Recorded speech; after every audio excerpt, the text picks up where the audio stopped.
Glória a Deus. Amada igreja, quem tiver com sua Bíblia, possamos abrir em Mateus capítulo 25, versículo 31. Mateus 25, 31. Primeiro evangelho, primeiro livro do Novo Testamento. Mateus 25, 31. Quem foi encontrando, diga amém. Glória seja dada a ti, ó Senhor. Mateus 25, 31. Diácono, só muda ali, ó, a versão, ó, lá em cima, aí, isso, ó. Puxa, estava tudo apagado, volta. Clica só no nome, na letra, tu clicou no fone. Isso aí. Ixi. Tá aparecendo alguma coisa na tela do PC? Que às vezes é aqui às vezes aqui no projetor fica claro demais, né? Mas está tudo apagado, né? Está aparecendo aí? Olha a ACF ou ARIA. Qualquer uma dessas duas. Não, é lá em cima, das primeiras. É a primeira ou a terceira? Eu estou até decorado. É a primeira ou a terceira? Pronto, tá, fica melhor, é mais comum com as versões que os irmãos têm aí, né? Que a Almeida Revista é atualizada e a Corrigida e Fiel. Amém? Vamos ler o que está na palavra de Deus, lá em Mateus, capítulo 25, versículo 31. Está escrito: E quando o Filho do Homem vier em sua glória, e todos os santos anjos com ele, então se assentará no trono da sua glória, e todas as nações serão reunidas diante dele, e apartará uns dos outros, como o pastor aparta dos bodes as ovelhas, e porá as ovelhas à sua direita, mas os bodes à sua esquerda. Amém? Podem sentar-nos. A palavra de Deus fala aqui. Quando vier o Filho do Homem é o quê? É quando vier o retorno de Jesus. Quando ele vier na sua glória, ou seja, é o seu retorno para arrebatar a igreja, né? Quando isso acontecer, virá com ele também os anjos junto dele, os santos anjos junto dele, e ele virá sentado no trono de glória, e serão reunidas todas as nações diante dele, mas ele, como um pastor faz, ele vai apartar, vai separar uns dos outros, como um pastor separa os bodes das ovelhas. E os bodes e as ovelhas serão colocadas à direita e os bodes à esquerda. Isso é o que a palavra de Deus nos fala. Quando as nações serão reunidas diante dele, diante do seu retorno glorioso, muitos acharão que terão alcançado a salvação. Muitos acharão que terão alcançado a salvação. Como a palavra de Deus nos fala, né? Que o Senhor Jesus disse que muitos naqueles dias: Senhor, mas em teu nome eu não curei, em teu nome eu não libertei, em teu nome eu não expulsei demônios. E aí Jesus vai dizer: eu não vos conheço, nunca vos conheci. Aparta-te de mim todo aquele que pratica iniquidade. Todo aquele que pratica iniquidade. Eu já expliquei profundamente o que significa a expressão iniquidade na Bíblia, né? Iniquidade não é apenas quem está em fornicação, em vícios, em criminalidade. A tradução mais precisa de iniquidade é injustiça. Injustiça é a tradução mais precisa do que significa iniquidade. E eu já dei vários exemplos do que pode ser configurado como iniquidade. Iniquidade é também quando você entra em conformidade com o pecado. É quando você passa a aceitar o pecado como se fosse algo natural, como se fosse algo comum, aceitável na sua vida. Aí ele passa a ser também iniquidade. A iniquidade, ela opera na injustiça de forma tal que, se a gente não tiver cuidado, até as coisas que nós falamos, as coisas que saem da nossa boca, são instrumentos de iniquidade. E é talvez por aí por onde mais nós venhamos vacilar. Porque, em certo momento, os fariseus chegaram até Jesus, pedindo que Jesus repreendesse os discípulos dele, porque eles comiam sem lavar as mãos, pastor Rosângela. Eles comiam sem lavar as mãos, e a lei determinava que dentro de cada refeição tinha que ser lavado as mãos, né? E ele veio para repreender Jesus, pedindo que Jesus repreendesse os discípulos porque eles comiam sem lavar as mãos. E várias vezes os discípulos de Jesus foram apontados pelos fariseus por questões de alimento, porque comiam no sábado, porque se empanturravam demais, comiam demais, era um bom de garfo, na época não era garfo, é tudo na mão, né? Como todo bom crente é, né? Todo bom crente é bom de comer, né? Muitas coisas relacionadas à alimentação, eles condenavam os discípulos de Jesus, mas aí Jesus disse: olha, não é o que entra pela boca que contamina o homem, mas sim o que sai da boca. Isso sim contamina o homem, porque o que sai da boca procede do seu coração. Muitas vezes o nosso principal instrumento de pecado está aqui. Muitas vezes a língua é muito mais imunda do que as nossas próprias partes genitais, se nós não tivermos cuidado. Tiago, na sua epístola, ele fala para termos cuidado com a língua. Cuidado com a língua, porque a língua é assim como o timão de um navio, que um leme muito pequeno pode direcionar para onde quiser uma grande embarcação. Assim é a língua. Se nós não aprendermos a frear a língua, nós não teremos domínio nenhum sobre o corpo, mas aquele que refreia a língua domina todo o corpo. E ele disse que a língua é imundícia, é mundo de perdição.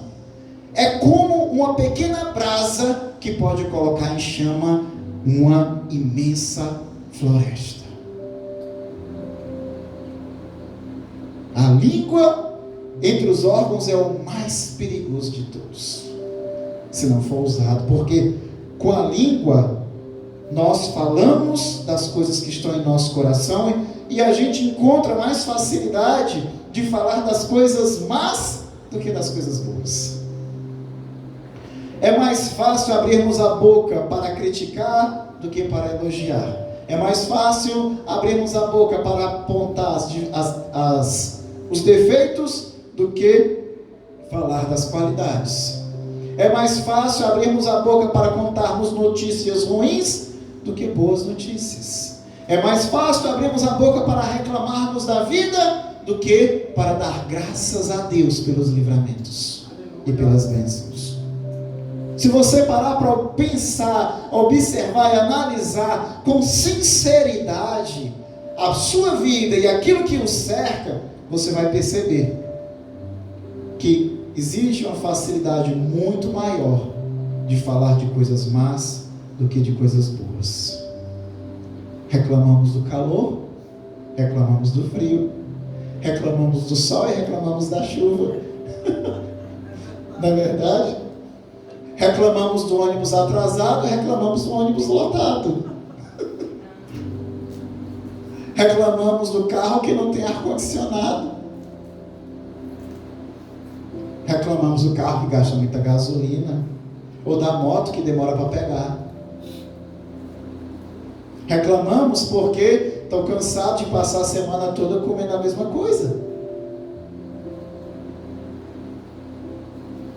Reclamamos porque eu não lembro quando foi a última vez que eu tirei férias, que eu viajei. É muito fácil falar de coisas ruins. É muito fácil. É muito fácil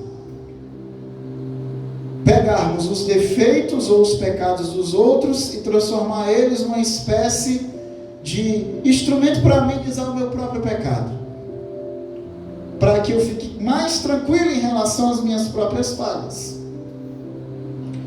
É muito fácil a gente, como crente que somos, apontarmos para os nossos irmãos católicos e chamarmos eles de idólatras, porque eles se prostram e acendem velas diante de imagens. É muito fácil. É muito fácil a gente falar quem está no bar, que ele está no pecado porque ele está bebendo, ou quem vai numa boca de fumo, numa biqueira, atrás da próxima dose do seu barato. É muito fácil. Agora também tem muita coisa errada em nosso meio. Tem muita coisa errada em nosso meio.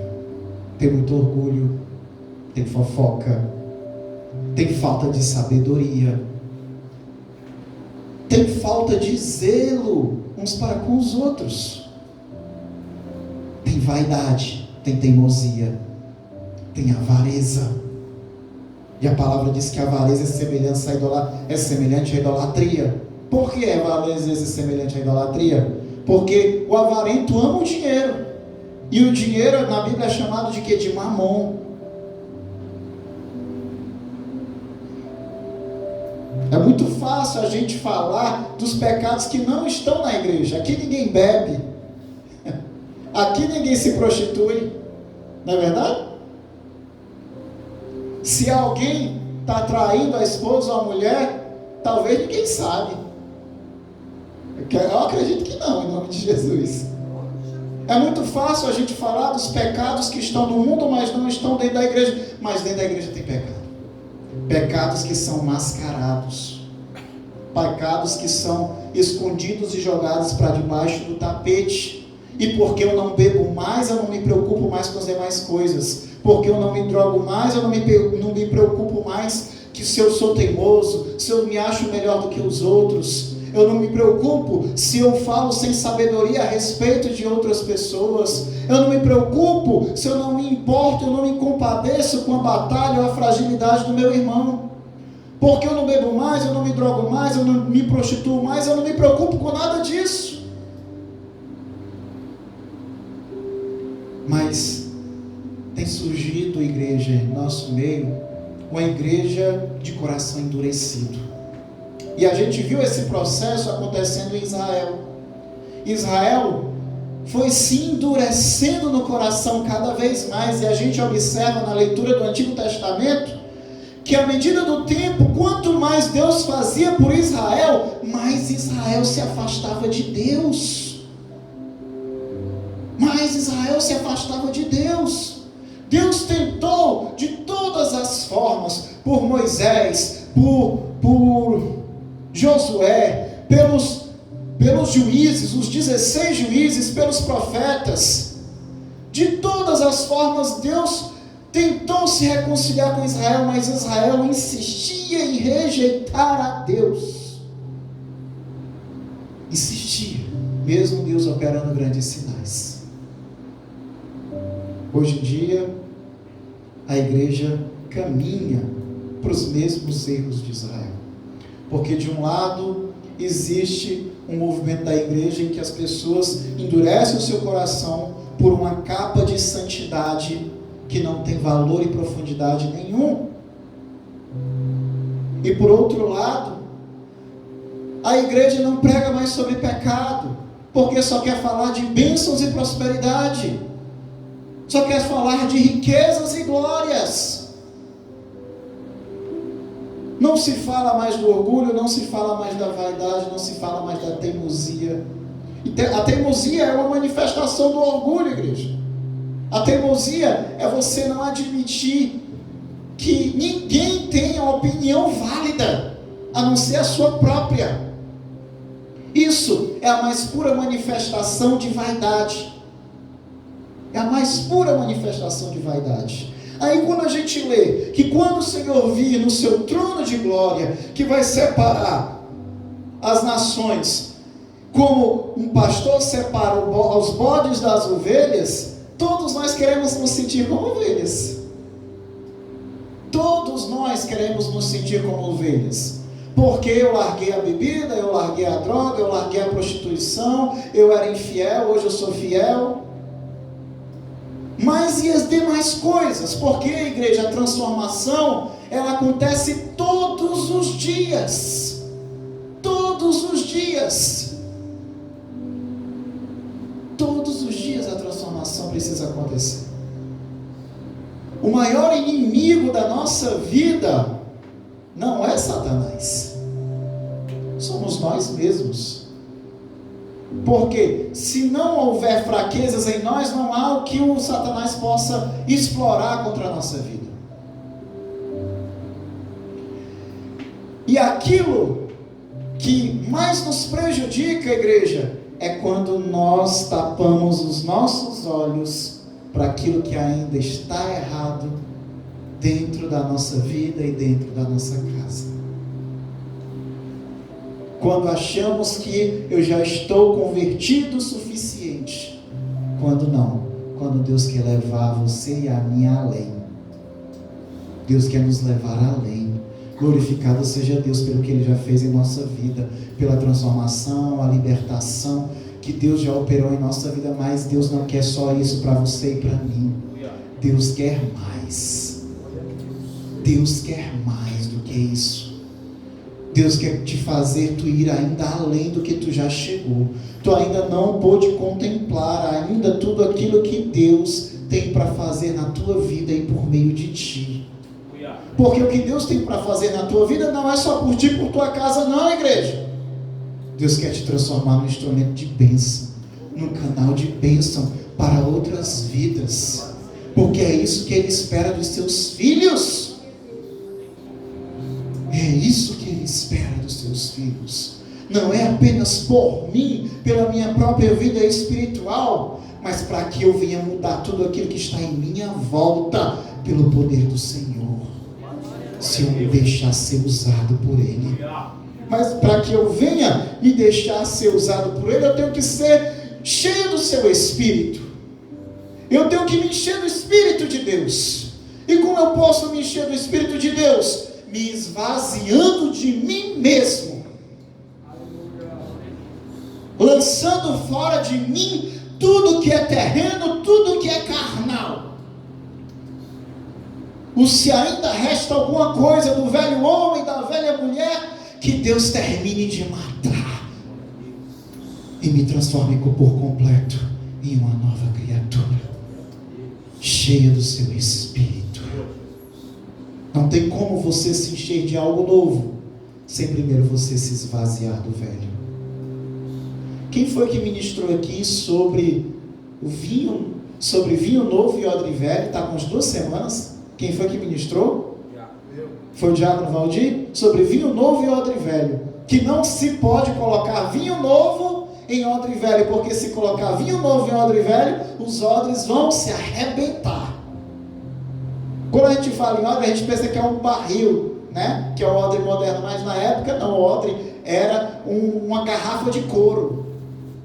Era uma garrafa de couro de animal mesmo. Eles colocavam o suco de uva dentro do odre, né? É tipo um cantil, né? De couro, eles colocavam e tampavam e deixavam alguns dias lá para fermentar. O suco de uva, quando ele começa a decompor, o açúcar dele começa a se transformar em álcool. E as bactérias que tem no couro do odre vai terminando o processo, que elas vão digerindo o suco de uva que está dentro para transformar o suco de uva em vinho. Ele apura o sabor do vinho, diminui o teor do açúcar e começa a aplicar um teor alcoólico no vinho. É assim que opera, é assim que acontece. Só que quando isso acontece, produz gases. Ele incha. Se o odre for velho, ele não vai suportar, ele vai arrebentar. É isso que a palavra de Deus está dizendo. Não tem como o Senhor nos encher do seu Espírito sem primeiro isso aqui ser renovado, igreja. Sem que primeiro isso aqui seja renovado, porque a nossa carne não suporta a glória de Deus. Não suporta. Temos que nos esvaziar de tudo que é antigo, terreno, carnal, para que Ele venha nos encher do seu Espírito. E aí sim, no grande e terrível dia, Ele vai chamar pelo teu nome. E quando tu chegar na presença dEle, Ele não vai te lançar fora. Ele vai dizer: entra no meu reino, servo bom e fiel. Porque tu foi fiel no pouco, agora tu provará do muito. Eita Deus, entra nas mansões celestiais. Eita Deus. Muitos nesse dia vão dizer: Jesus não vai chamar. E vão dizer: Senhor, e eu? E eu, Senhor Jesus? O quanto eu fiz a tua obra? O quanto eu não curei, eu não libertei, eu não preguei, eu não fiz a tua obra? Não te conheço. Porque muitos pregam com o coração cheio de vaidade. Muitos pregam pela autoridade e as riquezas. Muitos pregam numa tentativa de demonstrar santidade própria. Muitos pregam e não vivem. Muitos pregam e não vivem. Pode até chegar uma pessoa no altar e pregar uma palavra que ele não está vivendo. Se ele pregar fielmente a palavra, com certeza vai ter vidas que vão ser edificadas. Mas se ele não estiver vivendo aquilo que ele está pregando, aquilo vai produzir juízo contra ele mesmo, contra o próprio pregador. Pelas suas palavras serás julgado, pelas suas próprias palavras serás condenado.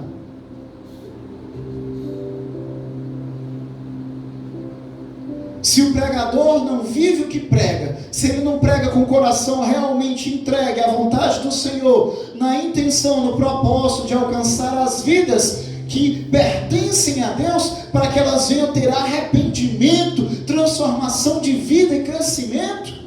Tem pastor que só prega para arrancar o aplauso, igreja.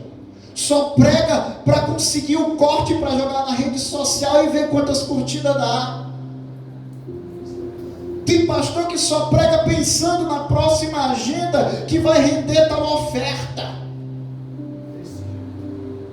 O que você acha que no grande e terrível dia Deus vai falar acerca desses? Por mais que a palavra deles tenha alcançado milhares ou milhões, os que foram alcançados entrarão, mas ele mesmo ficará do lado de fora e vai receber depois o seu juízo de condenação. E a gente sabe qual é o resultado do juízo de condenação: o lago de fogo, que é bem pior do que o inferno. É tão pior do que o inferno que o próprio inferno vai ser lançado dentro do lago de fogo.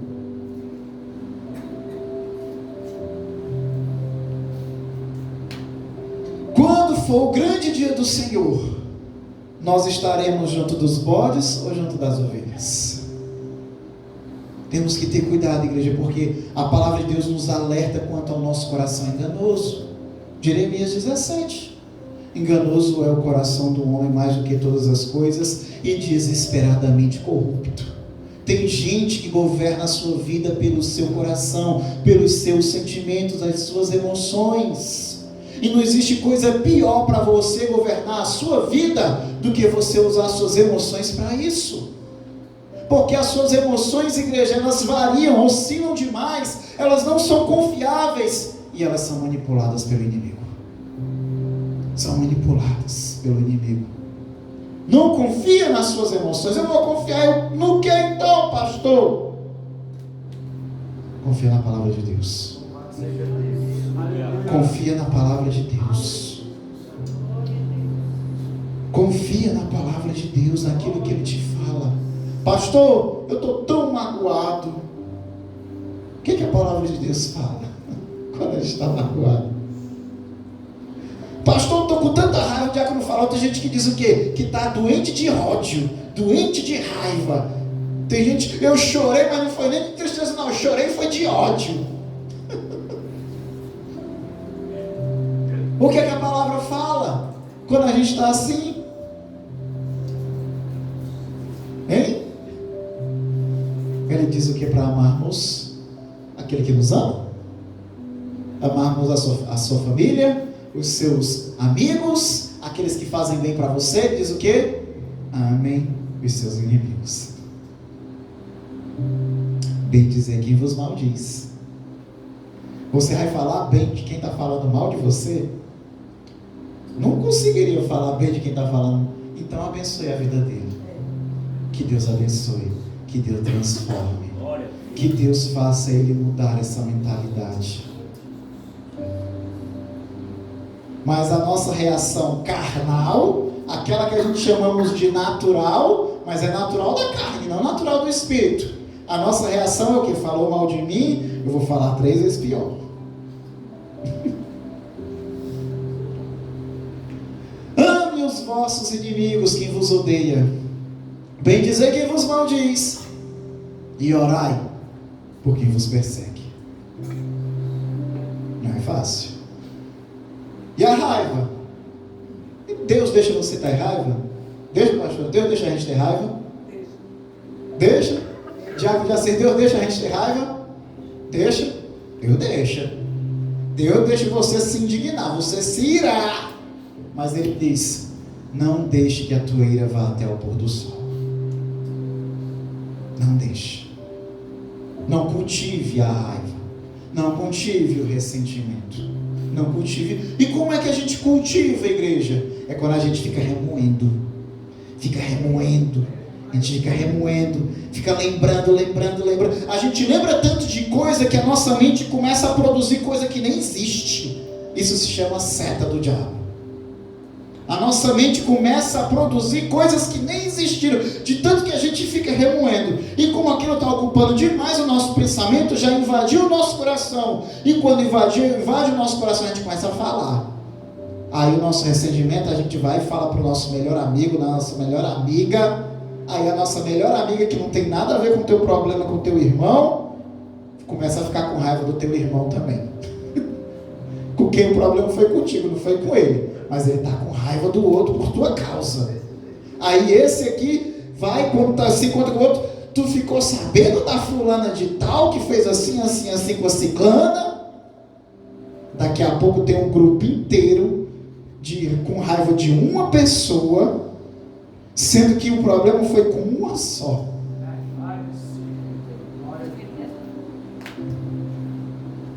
E a pessoa nem sabe que ela está praticando iniquidade. Nem sabe. A palavra de Deus nos fala que existem 6 coisas que aborrecem a Deus. E a 7ª ele abomina.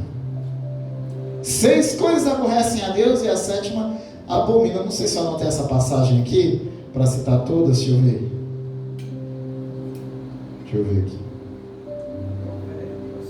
Provérbio alguma coisa, tá? Anotei não. Eu sei que é olhos altivos, né? 6 coisas Deus abomina: olhos altivos, testemunha mentirosa, quem jura falsamente, quem pés que se apressam para fazer o mal, quem derrama sangue inocente, está faltando uma, coração que trama planos iníquos, e a última, que essa é a pior de todas, é a que Deus abomina: quem semeia contenda entre irmãos. Quem semeia contenda entre irmãos. Se a gente não vigiar, a gente semeia, igreja. Se a gente não vigiar, a gente semeia. Porque se a gente, em vez de cultivar a paz, o amor, o perdão, que é aquilo que a gente tem que guardar no nosso coração, aquilo que tem que ocupar os nossos pensamentos. Eu estou chateado com o meu irmão, eu estou chateado com o meu marido, eu estou chateado com o meu pai, com a minha mãe, estou chateado porque fez assim.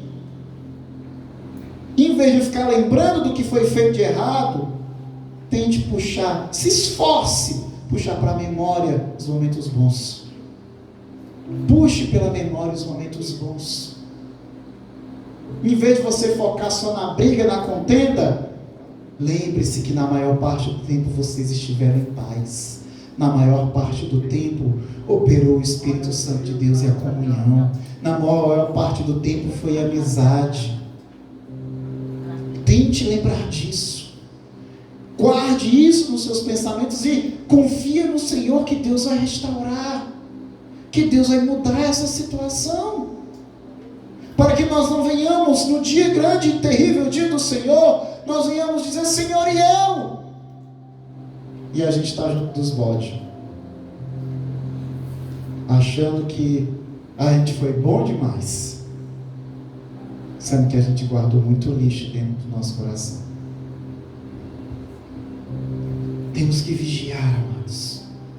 Lá em João 10,14, o Senhor Jesus nos fala: eu sou o bom pastor e conheço as minhas ovelhas, e das ovelhas eu sou conhecido.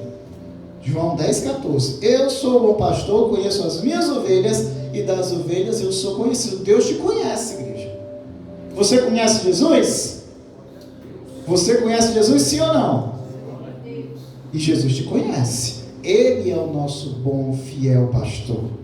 Aí lá no versículo 27, as minhas ovelhas ouvem a minha voz, eu as conheço e elas me seguem. As minhas ovelhas, elas o quê? Elas ouvem a minha voz.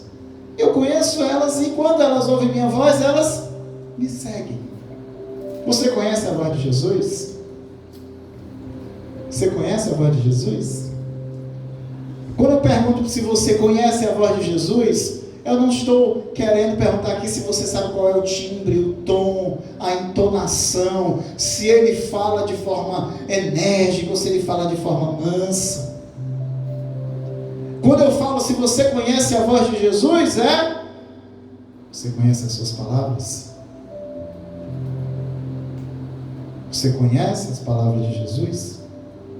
Porque se você ouve, você conhece, ele te conhece, então você segue. Mas tem gente que ouve por 1 ano, 2 anos, 3 anos, 5 anos, 10 anos, 20 anos, mas não segue. Cansa de ouvir, mas não segue. Usa a palavra de Deus como quem chega no restaurante, pega um menu, o cardápio, bota o cardápio aqui e fica escolhendo. Isso aqui eu gosto, isso aqui eu não gosto, isso aqui eu gosto, isso aqui eu não gosto, isso aqui serve para mim, isso aqui não serve para mim. Fica escolhendo as partes da Bíblia que para ele é importante. E isso não funciona. E isso não funciona. Adora quando fala de bênção, quando fala de promessa, quando fala que Jesus deu a vida por nós, que Ele derramou o seu sangue para nos livrar do pecado e da morte, que Ele nos ama, que Ele nos resgata. Adora falar sobre o amor de Jesus, adora falar sobre as promessas, que vai receber uma coroa de ouro, coroa da vitória, vai comer do pão da vida, vai se assentar no trono dele, assim como ele se assentou no trono do Pai, vai reger as nações com cetro de ferro, vai receber um novo nome a qual ninguém conhece, vai ter escrito um nome novo na sua coxa que ninguém conhece, vai receber uma pedrinha branca, Adora falar sobre o céu, a cidade de ouro e de pedras preciosas onde nós vamos morar.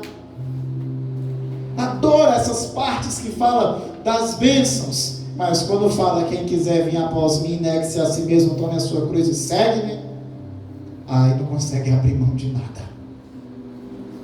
Não consegue abrir mão de nada. Ou se já abriu mão de alguma coisa, é o suficiente. Eu já larguei a droga, tá bom. Eu já larguei a bebida, tá bom, Jesus. Não pega mais nada da minha vida, não. Não, Jesus, não. Falar palavrão, eu tenho que parar de falar palavrão, pastor. Eu tenho que parar de fofocar. Quer dizer então que se eu ver uma pessoa fazendo uma coisa errada, eu não posso dizer que ela não presta?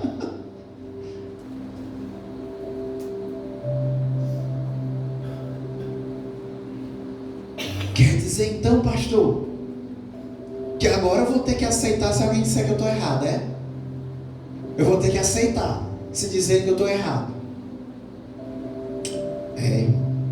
É nessas horas que a gente vê quem é crente de verdade. É nessas horas. Porque eu vou te dizer, viu? É mais fácil libertar uma vida do álcool e das drogas do que libertar de um coração teimoso. é mais difícil de libertar de um coração teimoso. É mais difícil, igreja. A palavra fala também que a teimosia é como uma feitiçaria, né? O pecado da feitiçaria. Quando o rei Saul se desviou do Senhor, começou a desobedecer a Deus, o profeta Samuel foi levado até o campo de batalha, que é o acampamento, né? Eles tinham vencido a batalha, só que o rei Saul tinha desobedecido tudo que Deus tinha falado para ele. Que Deus disse que quando ele fosse para a batalha, ele não pegasse nada dos seus inimigos, nada, nenhum bicho, nenhuma riqueza, nada. O que ele pudesse, ele destruísse. Aí o que foi que ele fez? Ele deixou todos os seus soldados saquearem tudo que tivesse de valor, prata, ouro, animais, tudo que tivesse de valor. Ele mandou saquear, e em vez de matar o rei dos inimigos, ele aprisionou o rei para depois barganhar com a vida dele. Quando o profeta chega do campo de batalha, daqui a pouco ele começa a ouvir mugido de boi, berro de cabra, de ovelha, mé, mu, soldado mexendo em prataria e em peças de ouro. E aí daqui a pouco o profeta pergunta: Rei Saul, o que é isso aqui que eu estou vendo? Não foi claro aquilo que Deus tinha determinado? Aí o rei Saul já desconcertado: não, profeta, calma aí, não, deixei que eles pegassem isso daqui, mas não é para outro motivo não, é para sacrificar para Deus. Aí o profeta disse: por acaso Deus tem mais prazer em sacrifício do que quem obedeça a sua vontade? É melhor obedecer do que sacrificar. Tem muita gente que está assim, não obedece e depois fica barganhando sacrifício com Deus. Não obedece, o negócio aperta e depois fica barganhando sacrifício com Deus. E não é assim que funciona, igreja. Quem não obedece, é melhor obedecer do que sacrificar. Se não tem obediência, em alguma hora vai ter que pagar. Vai ter que pagar. E olha, se tu abusar da bondade do Senhor, uma hora teu tempo vai acabar, igreja.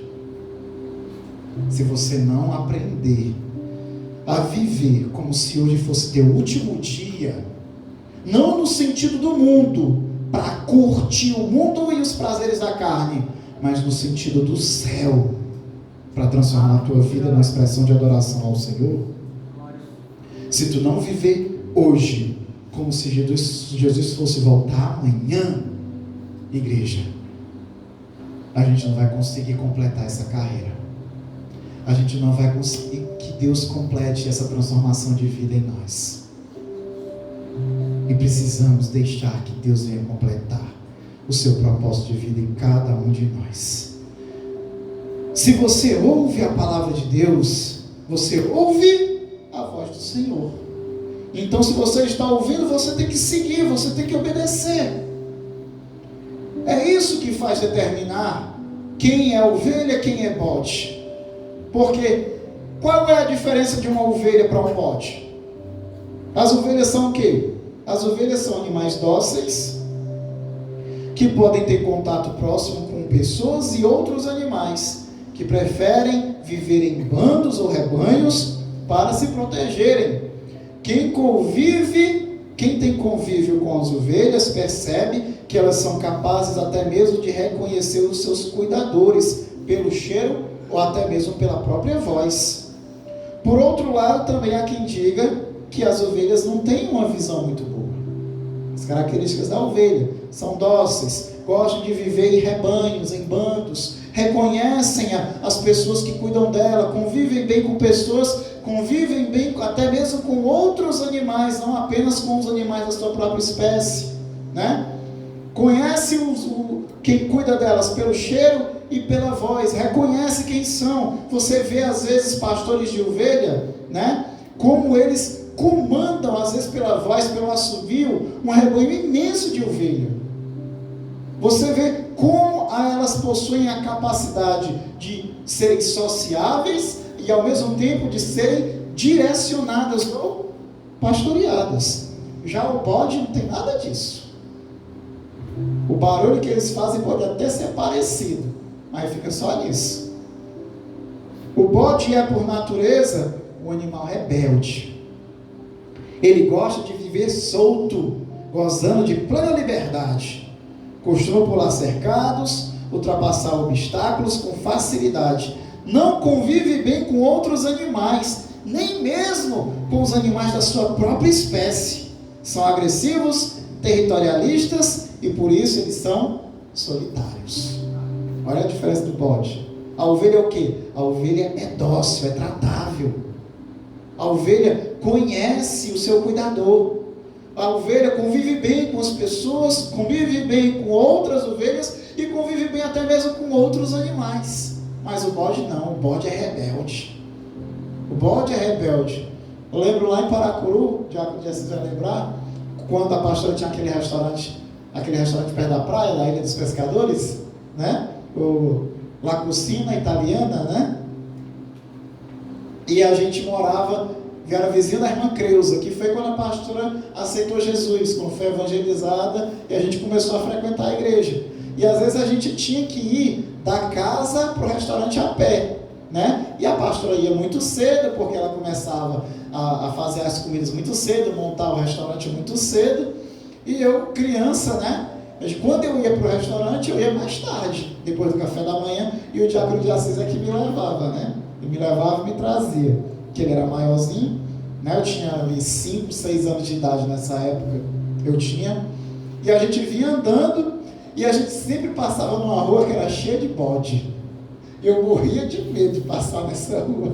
O que pudesse evitar de passar nessa rua, eu evitava. Eu nos bodes do chifrão assim, ele não podia ver uma pessoa passando que eles correram atrás. Eu não é, Diaco? Quantas carreiras de bode eu já não levei?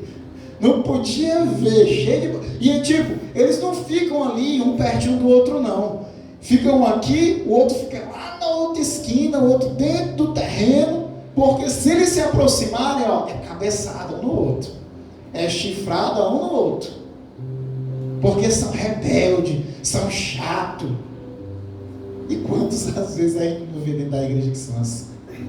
A gente não pode exortar, que já fica com cara de que está chupando limão. Parece que está sentado em prego, em taxinha. Eu já fiz, pastor. Não pode exortar, não. Se o pastor pregar uma exortação, o pastor está soltando indireta para mim. Alguém foi esticar o meu nome para o pastor. Teve até uma história dessa se espalhou, né? De pessoas que ficam se queixando, dizendo que os pastores estão pregando diretamente para elas. Aí teve uns irmãos que veio dizer assim para mim, pastor, eu queria que o senhor preparasse também uma palavra particularmente para mim, porque é um privilégio muito grande.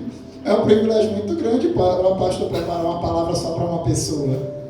Prepara uma para mim também, pastor. Claro que falaram isso brincando, né? Mas existe, igreja. Isso existe. Pessoas, a gente que está aqui na frente, a gente olha o semblante de vocês. Tinha uma época que a mesa de som ficava bem aqui. Eu ficava de frente para a igreja, né? Eu ficava vendo a igreja o tempo todo, enquanto a pastora e o pastor estavam pregando. Era cada coisa que a gente via. Era cada coisa. Porque as pregações da pastora Rosângela tem pregações de exortação, tem pregações de autoajuda, né? Tem pregações motivacionais, mas se você observar bem, todas elas têm alguma coisa de libertação. Todas as pregações da pastora têm alguma coisa de libertação. E você via em tempo real o processo acontecendo. Você via em tempo real o processo acontecendo, igreja. Eu sinto falta. Às vezes eu quero botar de novo o som aqui, porque a gente fica sem noção do que está indo para a igreja. Ali, às vezes, a gente perde a noção. Aqui, então, a gente fica sem referência. Mas eu queria muito poder estar sentado de novo, porque de vez em quando chega assim, pastor, tinha o jovem assim, não saiu do celular o culto inteiro. Eu digo, rapaz, se eu tivesse visto, eu tinha chamado a atenção. Mas eu fico de costas para a igreja, né? Então, eu sinto a vontade de estar de novo assim de frente para a igreja, para quando eu pegar alguma coisa, eu entrar na intercessão ou interferir, né? Mas você vê em tempo real, igreja. Você que está aqui na frente, você vê em tempo real. Tem umas pessoas que recebem muito, que entram em concordância, que você vê que ela fica ligada, que ela está se alimentando, se fartando ali da palavra, porque ela está se fortalecendo, mesmo que a palavra muitas vezes seja dura, como essa. Você vê, por outro lado, tem pessoas que você vê que está rejeitando tudo. Em vez de se alimentar, está se ferindo, está se ofendendo da palavra de Deus. Você vê isso aqui na frente. E tem algumas pessoas que, para que você não venha sair do Espírito, você evita até olhar. Né, pastor? Para que você não venha sair do Espírito, você evita até olhar. Não é o caso aqui, essa noite. Amém? Glorifica o Senhor aí, igreja. Em nome de Jesus. Mas se nós não aprendermos, igreja, que é um privilégio estarmos participando desse manar aqui, que por mais que para você o alimento não seja gostoso, é o necessário. É o necessário na nossa vida. E eu te garanto, igreja, que quando você aprender a receber de coração aberto, com o espírito derramado, coração rasgado, eu te garanto, igreja, que não vai ter palavra dura que seja pregado depois de um tempo que você não venha se alegrar na presença de Deus. É ou não é, pastor Rosângela? O bode o bode é rebelde, a ovelha é dócil. A ovelha gosta de viver em grupo, o bode não se dá bem em grupo. Ele agride quem está em sua volta. Ele não se dá bem. Ele se desentende com muita facilidade. A ovelha conhece a voz de quem cuida e ouve a direção. A ovelha não vai tentar dar cabeçada se o pastor dizer: vem por aqui, entra ali, não come isso daí não. Não vai dar cabeçada não. Agora o bode, só de chegar em perto, ó, tome. Só de chegar perto. Não chegue perto não, aqui é meu espaço. Não invada meu espaço não.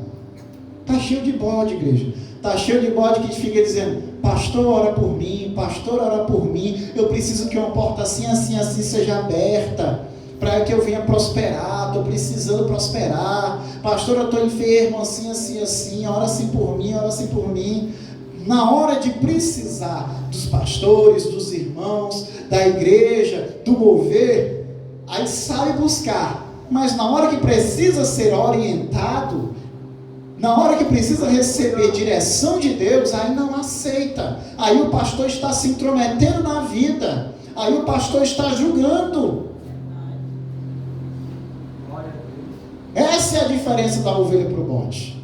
A ovelha pode até não se agradar quando leva uma exortação, pode até não se agradar, mas vai ouvir, vai levar em consideração, vai ficar chateado: oh, meu pastor falou assim, assim comigo, não, mas será que ele tem razão, Senhor? Será que ele tem razão? Será que é isso mesmo?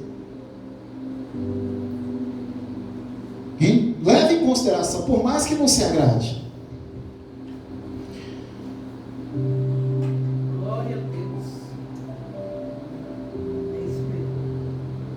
Lá em Hebreus 12, vou ler desde o versículo 5, fala sobre disciplina. Hebreus 12, 5. E já vos esqueceste da exortação que argumenta convosco como filhos? Filho meu, não desprezes a correção do Senhor, e não desmaies, quando por ele fores repreendido, porque o Senhor corrige o que ama, e açoita qualquer que recebe por filho. Se suportais a correção, Deus vos trata como filhos, porque que filho há a quem o pai não corrija? Mas se estáis sem disciplina, da qual todos são feitos participantes, sois então bastardos e não filhos. E na verdade toda correção ao presente não parece ser motivo de gozo, mas sim de tristeza. Mas depois produz um fruto pacífico de justiça nos exercitados por ela. Olha o que a palavra de Deus nos fala no livro de Hebreus. Ele diz o que? Não se esqueçam da exortação que argumenta convosco como filhos. Filho meu, não desprezes a correção do Senhor, e não desmais quando por ele fores repreendido, porque o Senhor corrige o que ama e açoita todo o que recebe por filho. O pai educa ou não educa o filho? O que é que determina um pai bom? É um pai que faz tudo o que o filho quer, ou um pai que faz tudo o que o filho precisa? O que é que determina que o pai é bom? É fazer o que o filho quer? Pai, eu quero botar meu dedo na tomada. Vai lá, filhão. Pai, eu não sei nadar, mas quero mergulhar na piscina. Mergulha. Pai, eu vou botar ali a minha mão na boca do cachorro. Pai, eu quero comer terra. Pai, eu quero meter a mão dentro do vaso sanitário. O pai bom é o que faz tudo aquilo que o filho quer? Não, o pai bom faz o que é necessário, que educa, que disciplina, que corrige se for necessário. E nós somos pequeninos, igreja. Somos filhos de Deus. Alguns têm mais maturidade do que outros. Alguns têm mais maturidade do que outros, mas todos nós ainda estamos no processo, mesmo os pastores. Mesmo os pastores. Todo dia eu aprendo. Todo dia a pastora Rosângela aprende. E a pastora Rosângela é testemunha nesse altar aqui de quantas vezes ela falou, o quanto ela tem aprendido nesses últimos anos. Por mais que seja uma mulher com 33 anos de fé e 20, vai fazer 29 anos, 28 anos de ministério, né? E 29 de obra. Não é isso? Todos os dias a gente aprende, igreja. Ninguém nasceu pronto. Ninguém está perfeito aqui, não. Todo dia aprendemos e em um momento a gente vai precisar receber correção. Em algum momento a gente vai precisar ser disciplinado. E tem duas formas que Deus nos corrige: pela sua palavra ou pelas provações. Né, pastor? Você quer aprender pela palavra ou quer aprender pela prova? E o problema de aprender pela prova é porque quem já está passando na prova é porque teimou em alguma coisa. E o problema também maior, igreja, é que muitas vezes a gente, mesmo na prova, a gente fica teimando. Mesmo na prova a gente é teimoso, a gente demora a aprender. E tem deles que nunca aprende. Tem alguns que nunca aprende. Mas que não seja nenhum de nós. Que nós venhamos aprender primeiramente pela palavra. Mas se for necessário, que Deus venha nos provar. Que Deus venha nos colocar debaixo da disciplina. E que nós venhamos nos sujeitar à disciplina do Senhor. Para que venhamos aprender e a crescer. Porque esse é quem Deus recebe por filho. Porque o filho suporta a correção. E Deus nos trata com o filho como o pai. Com qual pai não corrige o filho que ama?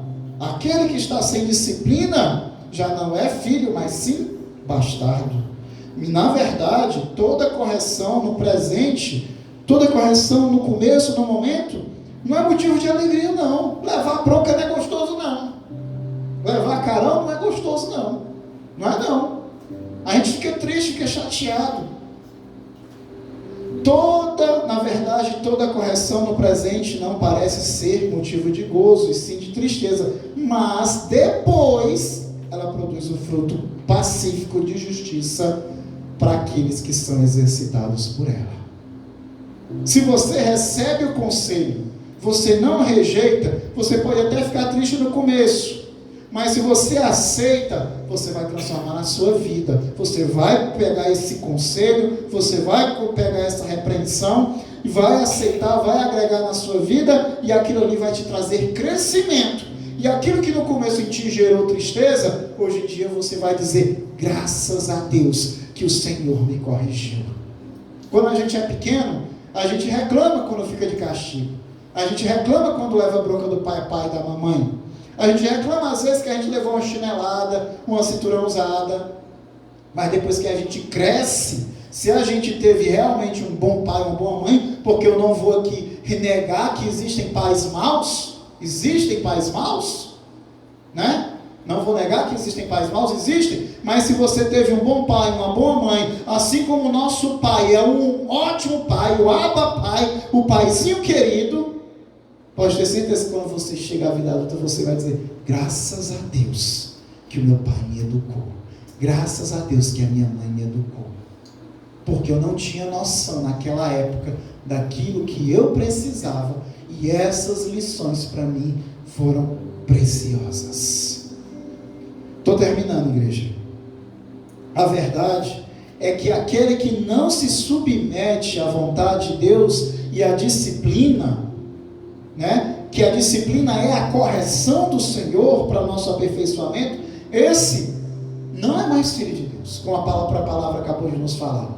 Que se não estáis sujeito à correção, já não sois mais filhos, e sim bastardos. Já não são mais filhos. Deus já rejeitou a igreja. Deus rejeitou o quê? Por causa da nossa rebeldia.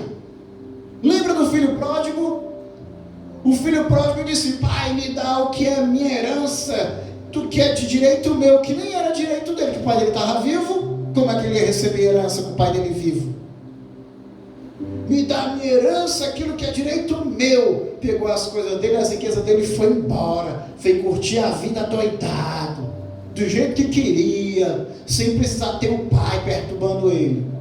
Foi lá, gastou tudo que tinha, com tudo que não presta, ficou sem nada, até passar fome. De tanta fome que passou, ele aceitou trabalhar numa fazenda de porcos, cuidando de porcos. E o negócio estava tão difícil para ele, tão difícil, porque toda a região estava passando fome, que ele, quando via os porcos comendo, ele queria se alimentar da comida dos porcos.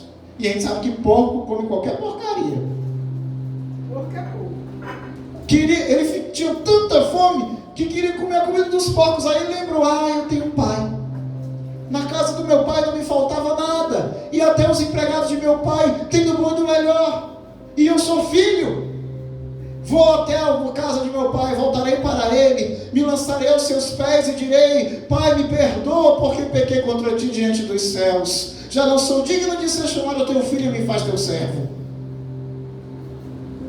Precisou ele ser moído numa condição inferior à de um próprio animal, porque o animal tinha direito a um alimento que nem mesmo ele tinha, para que ele viesse lembrar do pai. Essa é a nossa natureza terrena e carnal, nos faz esquecer do pai.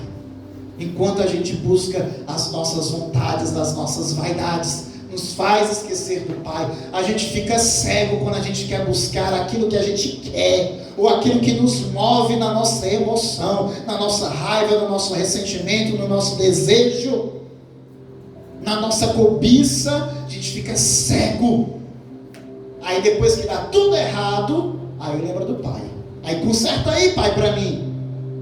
Isso tem um prazo de validade, igreja. Até quando Deus vai consertar as coisas para ti? Diante das nossas decisões erradas. Até quando vamos recorrer a Deus? Porque em um momento Deus vai nos considerar rebeldes, e aí Ele nos aceita mais como filho. Lá em Salmo 81 fala daqueles que Deus já rejeitou. Quando Deus não nos trata mais como os filhos, Deus nos entrega as nossas próprias paixões. Salmo 81, 11.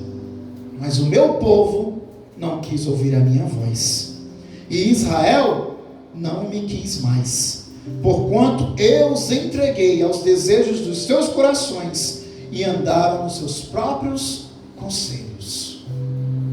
Tem muitos crentes que estão assim, entregues aos desejos do coração e andando nos próprios conselhos. Romanos 1,24 fala: por isso Deus nos entregou às concupiscências, às vontades de seus corações, à imundícia. Para terminar, uma citação do grande pregador Charles Spurgeon. Ele diz: a pior coisa que pode acontecer ao homem é pecar e ainda assim ser feliz. É um claro sinal de que Deus o abandonou. Se alguém está no pecado e se considera feliz, não carrega angústia, culpa, arrependimento, esse está caído. Se alguém acha que pode viver no pecado em conformidade com ele, esse Deus já o abandonou. A pior coisa que pode acontecer ao homem é pecar e ainda assim ser feliz. É um claro sinal de que Deus o abandonou.